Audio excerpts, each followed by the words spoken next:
സുഹൃത്തുക്കളെ, വളത്തിൻ്റെ വിലയൊക്കെ അനുദിനം വർദ്ധിച്ചുകൊണ്ടിരിക്കുകയാണ്. ജൈവവളമാണെങ്കിൽ കോഴിക്കാഷ്ടം ഉൾപ്പെടെയുള്ള വളങ്ങൾ കിട്ടാനുള്ള ഭയങ്കര ബുദ്ധിമുട്ട്. ചാണകമൊക്കെ ഒരു ചാക്ക് നമ്മുടെ ഏരിയയിൽ ഇപ്പം 120 രൂപ. ചാണകപ്പൊടിയാണ് 120 രൂപ വരെ അയക്കുകയാണ്. അപ്പോൾ നേന്ത്രവാഴ കർഷകർ നിരവധി പ്രശ്നങ്ങൾ നേരിടുന്നുണ്ട്.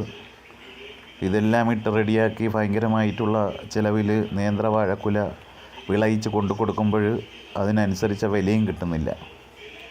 അപ്പോൾ ഇതിനെയൊക്കെ മറികടക്കുന്നതിന് വേണ്ടിയിട്ട് മാക്സിമം സ്വന്തമായിട്ടുള്ള വർക്കാണ് നമ്മൾ ചെയ്യുന്നത്. മറ്റാരെയും നമ്മുടെ കൃഷിക്ക് വയ്ക്കുന്നില്ല, സ്വന്തമായിട്ടാണ്. അപ്പോൾ ഇവിടെ പുതിയ തലമുറ നേന്ത്രവാഴ വച്ചതിൻ്റെ വീഡിയോ ആണ് കാണിച്ചേക്കുന്നത്. വാഴ 1.5 മാസത്തോളം ആയി കന്ന് വെച്ചതിന് ശേഷം 3-4 ഇല വന്നേക്കെയാണ്. അപ്പം വെള്ളക്കെട്ടും എല്ലാം അതിജീവിച്ചാണ്. അപ്പം വെള്ളം കുഴികളിൽ കെട്ടി നിൽക്കാതിരിക്കുന്നതിന് വേണ്ടി ഞാൻ ചെറിയൊരു ഐഡിയ കാണിച്ചിട്ടുണ്ട്. സ്ലോപ്പായിട്ടാണ് കുഴികൾ തയ്യാറാക്കിയത്.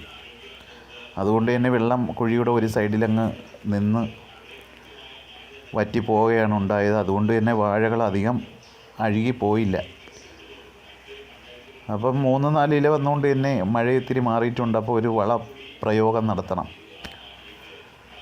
അടിയിൽ രാജ്ഫോസ് അങ്ങനെയുള്ള വളങ്ങൾ, കാലിവളം എല്ലാം കൊടുത്തിട്ടാണ് വാഴക്കന്ന് വെച്ചത്. അപ്പം ചില കുരുന്നിലകൾക്കെല്ലാം തന്നെ നിങ്ങൾ കാണുന്നുണ്ട്, കൂമ്പുകൾ വളഞ്ഞു പൊളഞ്ഞു വന്നിട്ടുണ്ട്. അപ്പം കാൽസ്യത്തിൻ്റെ കുറവുണ്ട്. മണ്ണിൽ നന്നായി കുമ്മായം കൊടുത്തിട്ടാണ് വെച്ചത്. എന്നിട്ടും കാൽസ്യത്തിൻ്റെ കുറവ് വാഴയ്ക്ക് കാണിക്കുന്നുണ്ട്. അപ്പോൾ നമ്മൾ ഈ തവണ കൊടുക്കാൻ പോകുന്ന ഫസ്റ്റ് വളം കൊടുക്കാൻ പോകുന്നതെന്ന് പറഞ്ഞാൽ ഇലകളിൽ തളിക്കുന്ന വളമാണ്.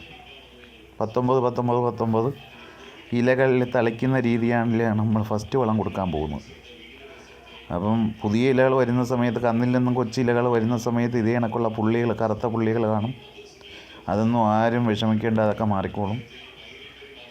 അതുമാത്രമല്ല, വാഴ പൊടിച്ചു വരുന്ന സമയത്ത് തണ്ടിലൊക്കെ ഒരു വയലറ്റ് കളർ വരുന്നുണ്ടെങ്കിൽ നിങ്ങൾ ശ്രദ്ധിച്ചു കൊള്ളണം. കാൽസ്യത്തിൻ്റെയൊക്കെ കുറവാണ്. വാഴയുടെ ചുവട് നല്ല കനത്തിൽ വന്നിട്ട് മേലോട്ടൊരു ഗോപുരം കണക്കിരിക്കണം. അതാണ് വാഴയുടെ ആ ശക്തിയെ കാണിക്കുന്നത്. ഇതൊരു സുന്ദരി വാഴയാണ്. അപ്പോൾ ഇതിൻ്റെ ചുവട്ടിലൊക്കെ കാടുകളൊക്കെ നമുക്കൊന്ന് വൃത്തിയാക്കി കൊടുക്കാം. അപ്പം ഇലകളിൽ വളം കൊടുക്കുന്നതിന് മുമ്പ് ചുവട് നല്ല വൃത്തിയാക്കി കൊടുക്കണം. എന്നാൽ മാത്രമേ ഇലകളിൽ വളം കൊടുത്തുകൊണ്ട് ഉപയോഗം ഉണ്ടാകൂ. സുന്ദരി വാഴ നമ്മൾ നേന്ത്രവാഴയുടെ ഇടയ്ക്കാണ് നട്ടേക്കുന്നത്. റോബസ്റ്റയും നട്ടിട്ടുണ്ട്, പൂവൻ വാഴകളും നട്ടിട്ടുണ്ട്.